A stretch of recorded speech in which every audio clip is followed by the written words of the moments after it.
Thank you, Chairman Larsen and DeFazio, and ranking members Graves and Graves, for allowing me to testify today. The Boeing 737 MAX crashes killed my wife, my 3 children, my mom-in-law, and 341 others. Today, I speak not only with my voice, but the voices of my departed family, my mom-in-law, and the other 341 victims. My wife, Carol, was a dedicated homemaker and a full-time accountant who wanted to change the world through girl-child education in marginalized communities of Kenya. My 6-year-old son, Ryan, was a super intelligent boy who was fascinated by the galaxy and aspired to be an astronaut. My 4-year-old daughter, Kelly's singing delighted everyone. My 9-month-old daughter, Ruby, was bubbly and a joy in our family. And my mom-in-law, Anne, was a retired teacher of over 40 years who has shaped the world of young men and women through her teaching and counseling. I think about the last 6 minutes a lot. My wife and my mom-in-law knew they were going to die. They had to somehow comfort the children during those final moments, knowing they were all their last. I wish I was there with them. It never leaves me that my family's flesh is there in Ethiopia, mixed with the soil, the jet fuel, and pieces of the aircraft.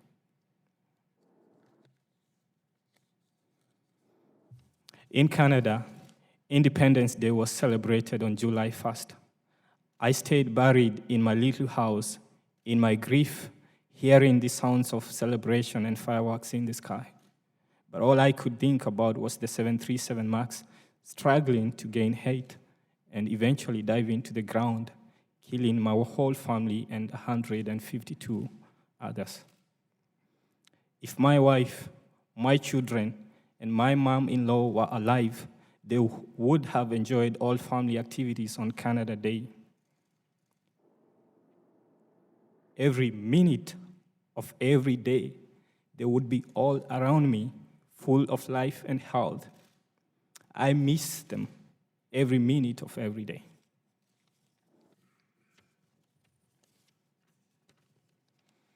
On April 4th, 3 weeks after the deaths of my family, in what I have since learned is a shameful pattern of behavior by Boeing and airplane manufacturers, Boeing shifted focus from the root cause of the crashes, which is the design flaws in the 737 MAX and MCAS, and started talking about foreign pilot error.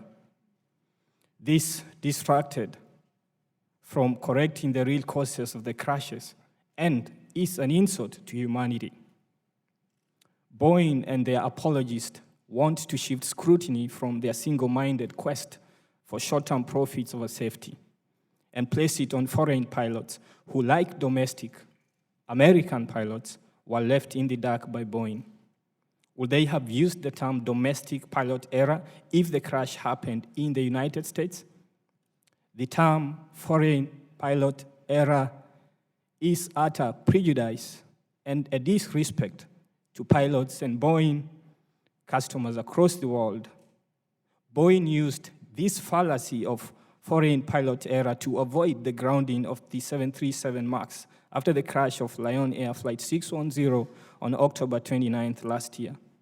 That decision killed my family and 152 others in the crash of Ethiopian Airlines Flight 302 4 months later.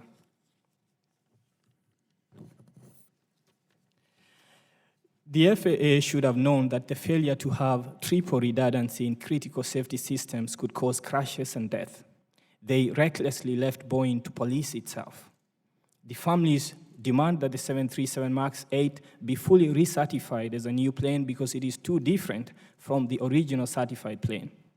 We demand that simulator training be required. Recertification must take place in combination with a full legislative fix for the aviation safety system. The FAA clearly needs a budget sufficient to fulfill safety obligations.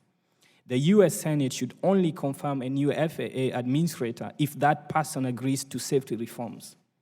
Boeing should not be allowed to act like a mere investment company, extracting wealth to supercharge shareholder returns at the expense of safety and quality. Their leadership should change in favor of engineering safety focus. Other safety-critical industries have early warning system data collection with immediate responsiveness. The FAA and aviation industry need to have such systems in place. If Boeing's wrongful conduct continues, another plane will dive to the ground, killing me, you, or your children, or your members, or all other members of your family. It is you who must be the leaders in this fight for aviation safety in the world.